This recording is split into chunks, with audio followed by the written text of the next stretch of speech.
What's going on, everybody? C4 here today, and it's the end of the first day of the scouting combine. We got to see some special teamers, a kicker and a punter, have really good 40 times, surprisingly enough. We got to see offensive alignment, according to Sean O'Hara.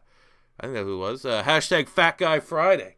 And we also, and I already talked about the offensive lineman. You would have saw that video yesterday, giving you my updated ratings. Today, we're talking about the running backs who did participate on Friday, but there's only so many hours within a day that I can really go through and write down some notes, tweak my rankings, and all that stuff. So today, we'll be taking a look at the top 5 running backs.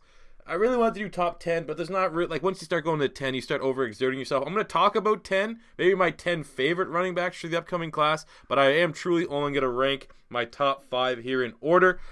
Before we jump right into things, we'll go at my 1.0, the original rankings that I posted about a month ago. At number 5, I had Wayne Gallman.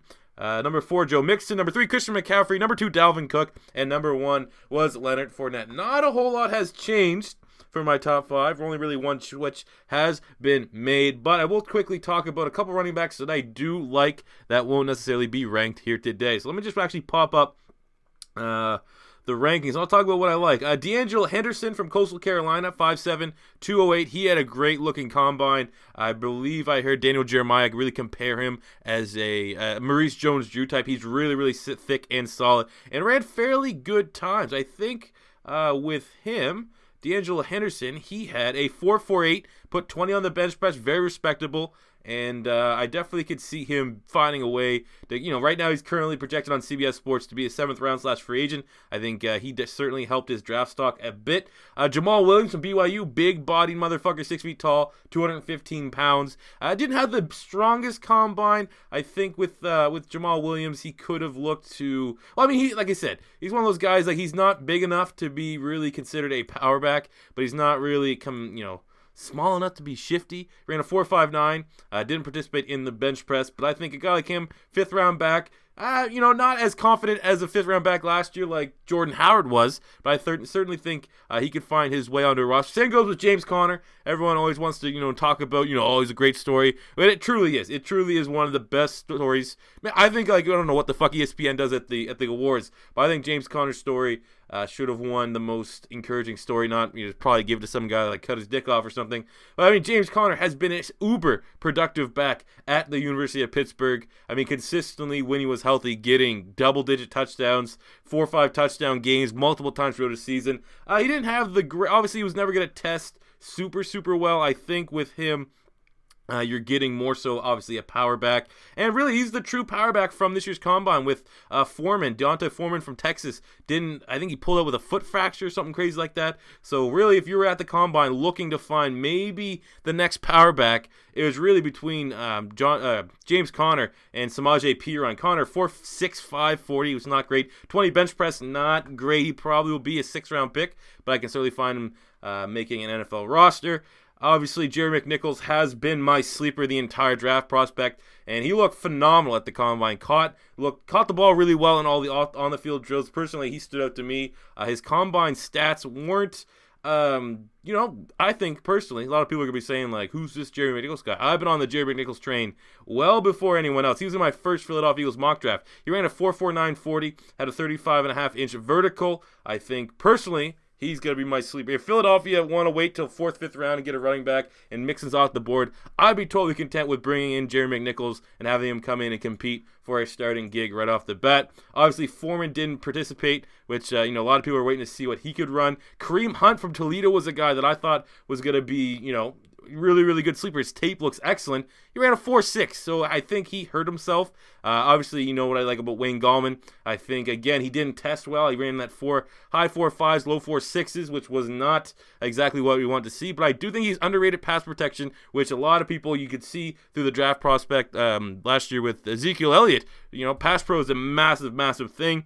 Perine, again, dominated in the bench press, put it the highest bench press number for a running back, but the 40 time was a little skeptical, but he's going to be a power back. And then you got Marlon Mack, who I think did a solid enough job here at the combine. Didn't blow anyone away, but definitely didn't hurt his draft stock. I think that's a key thing here, is a lot of people always think you have to improve your draft stock, but I think as long as you stay the course, Marlon Mack, 4.50, put up 15 on the bench press.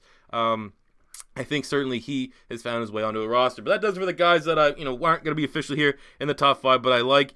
So number 5, the only switch right now is I have Alvin Kamara from Tennessee, 5'10", 214 pounds, currently on the NFL grade. They have in pro comparison Thomas Jones, who spent some time with the Chicago Bears, spent some time with the Arizona Cardinals, with the Jets, with the Chiefs. I don't really think that's a fair enough comparison. I think Kamara's going to catch a little bit more balls. Pun intended, sex joke intended. But I mean, looking at Thomas Jones' career stats, never really averaged much more than like 20, 25 catches a season, where I think a guy like Alvin Kamara totally will be that new age running back that you can rely upon for 40, 45, maybe even upwards of 50 catches out of the backfield within any given season. For him, combine numbers 4.56 40, which is certainly a little bit disappointing. 50 on the bench press, which isn't bad, and actually jumped out the gym with a 39.5 inch vertical. I think that was actually the tops for the running backs.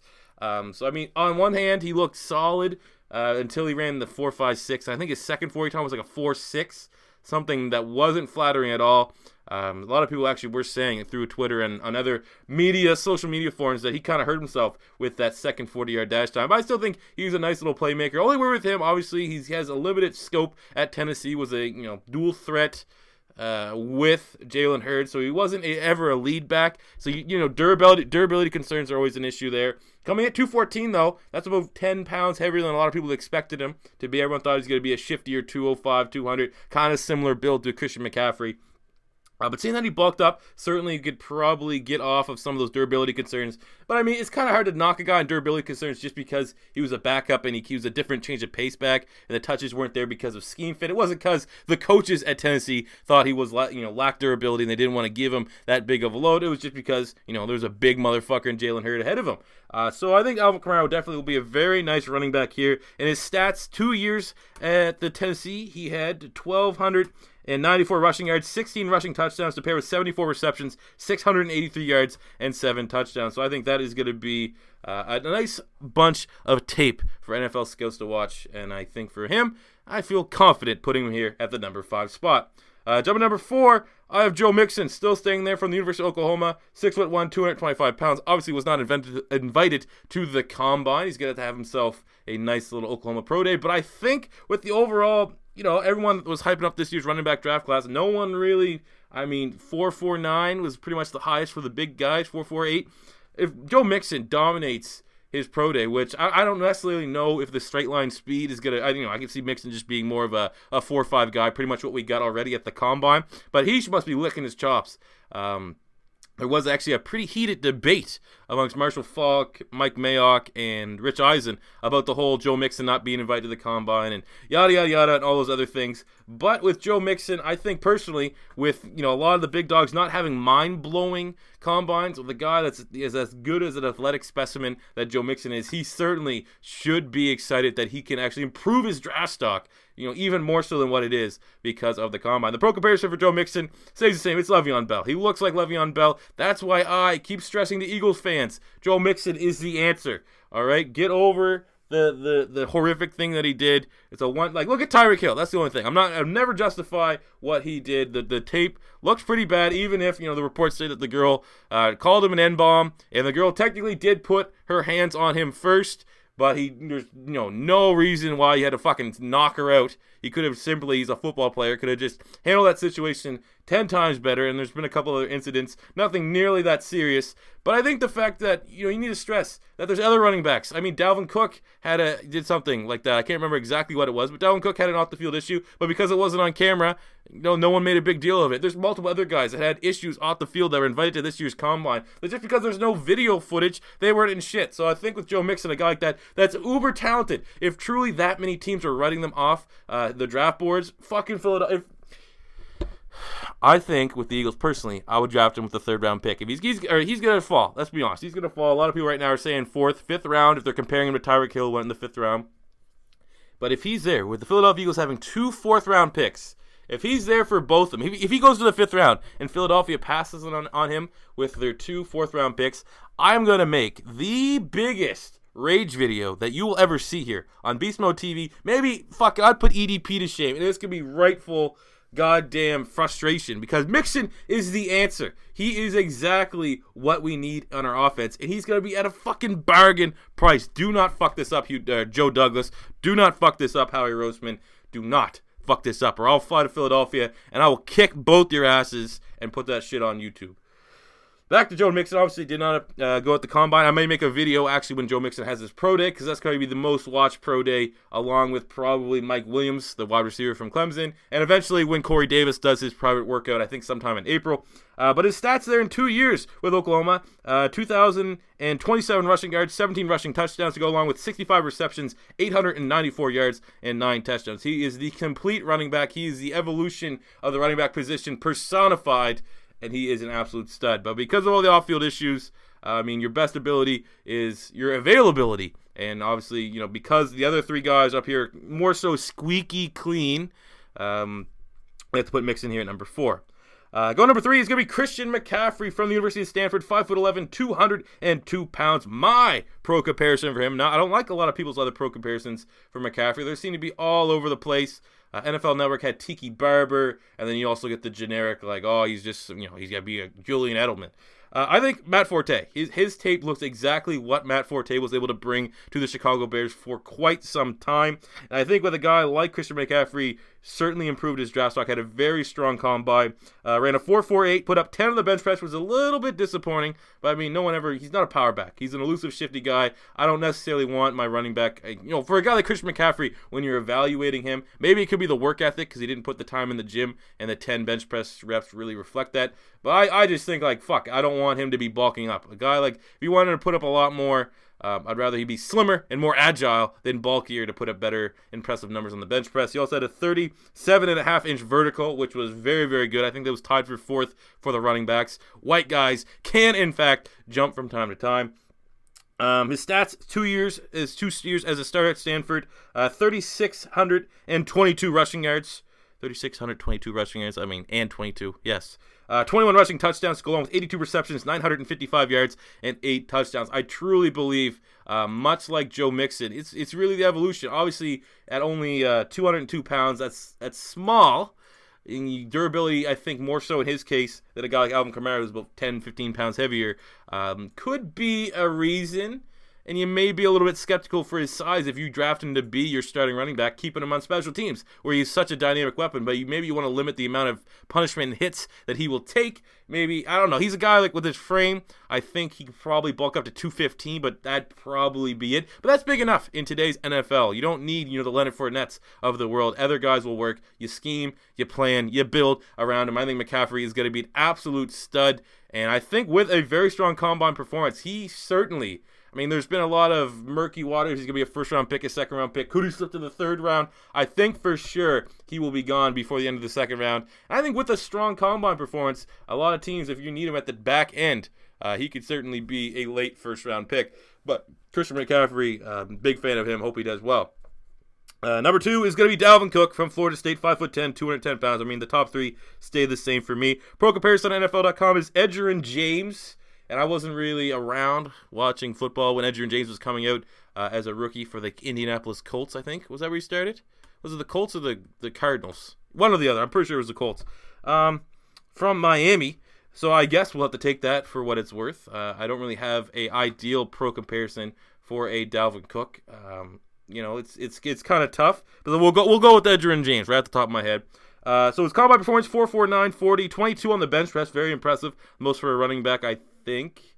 Most for the big running backs, anyways. I think P. Ryan had the overall bench press record. And at a 30.5-inch vertical, which was pretty low. But then again, what the fuck's a vertical for the running back anyway? I don't expect my running back to, jump forward a lot. I want him to run forward, not jump forward. In his 3 years at Florida State, he had 4,446 rushing yards to go with 46 touchdowns, 79 receptions, 935 yards, and 2 touchdowns. So I think him, along with Christian McCaffrey, pretty much everyone else outside of Leonard Fournette on this list, is that new era of a running back, a guy that can do it all. They'll get, 30 touches a game, but they won't be 30 running attempts. They'll get between 15 and 20 rushing attempts, and then they'll see the rest of the 10-ish through the passing game, and that's what a lot of teams need. I think there's going to be more teams that may put importance and have Dalvin Cook as their number one running back because he's a better scheme fit. Philadelphia Eagles come off mine. I don't think Philadelphia really is going to invest their first-round pick in a running back, but if they were, Dalvin Cook's a much better fit for the scheme than a Leonard Fournette. Leonard Fournette would work. Leonard Fournette is the kind of guy, putting a square peg into a round hole. He fucking will just smash until that square peg fits in that round hole. That's the type of player that he is, and he'd work in any scheme. But ideally, I think a guy like Dalvin Cook for Philadelphia and a couple other teams in the NFL that are looking for a running back, like especially, the Green Bay Packers are another one. Potentially, obviously, I think he's going to be gone well before then. Jaguars. Again, I personally have mocked in the past Fournette to the Jags. I think Dalvin Cook's a better fit because with Fournette, you need to commit to the run. With the Jags, where you have Blake Bortles and all those other guys with good wide receivers, AR-15, Allen Hurns, a guy like Dalvin Cook that is a good natural pass catcher is probably a better fit for their team. And that's why I have him here at number 2. And the number 1 running back, it's going to be Leonard Fournette. It was Leonard Fournette 2 years ago. If you told me Leonard Fournette 2 years ago was coming out in the 2017 draft, you probably could have penciled him in here at number 1, and nothing would have changed. 6 feet tall, 240 pounds. Came in a little bit heavier. Came in about 15 pounds heavier than people expected. He came out and said it like it was water weight or some bullshit. I don't know what are you, a fucking UFC fighter? It's not impressive to come in at 240 pounds if you're trying to be that. If you're a natural monster 240 pounds, then yes. But if you're trying to be 240, I was a little bit surprised with all that. But pro comparison from him, Adrian Peterson. Not gonna, never gonna complain for that. All right, NFL Network has him as Bo Jackson. No, he's Adrian Peterson. For the combine, ran a 4.51, had a 28.5-inch vertical, which is, again, similar to Dalvin Cook. Not impressive, but I don't want my running backs to jump. I just want straight line speed.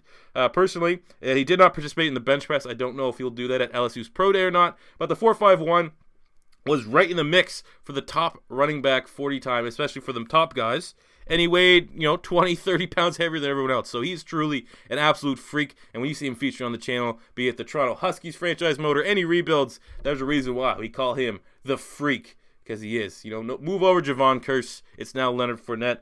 In his 3 years at LSU, he had 3,830 rushing yards, 40 touchdowns, to go along with 41 receptions, 526 yards, and 1 touchdown. So, people do kind of want to shit that he can't catch, and he's not a natural catcher, but he can't not do it. It's not like Adrian Peterson. He actually has better hands than Adrian Peterson. Adrian Peterson, kind of has bricks for hands, unfortunately, even though he's one of my favorite players. And I definitely, I don't think there's going to be too many people, unless you're doing this, your ratings as, as a fan or for a certain team, that would, more so require a guy that can catch. Because Fournette, pound for pound, is the strongest running back in this year's draft class, and may be the strongest running back since Adrian Peterson came in Oklahoma. Personally, I still don't rate Ezekiel. He'd probably be my top 5 running back prospects of the last 5 years or so. I'm still going to go Todd Gurley. For the last 5 years, I'd probably have Todd Gurley at 1, Fournette at 2, and then maybe Zeke at 3 right now. I don't know exactly what other running backs have gone in the last 5 years, but that's what it is, and Fournette is an absolute beast. So there you go, guys. Those are your running back rankings 2.0. I'm excited to watch today, when you guys are watching this, the quarterbacks, tight ends, and wide receivers, and those videos will be released over the weekend and on Monday, so I hope you guys stay tuned for that. If this is your first time stopping by here on Beast Mode TV, don't be afraid to hit that like button, hit that subscribe button, leave a comment in the comment section below if you agree or disagree with my rankings. And until next time, guys, it's C4 saying I fucking always miss this part. Here are my awards for the running back position. So for the most NFL ready, Leonard Fournette. Highest potential, I'm going to have to say Joe Mixon. Biggest sleeper, Jerry McNichols. It's been Jerry McNichols since day one. Still Jerry McNichols. Highest bust potential, you kind of have to throw it on Joe Mixon because of the off-field issues. If he doesn't get his shit together, repeat offender kind of tag will be all over him.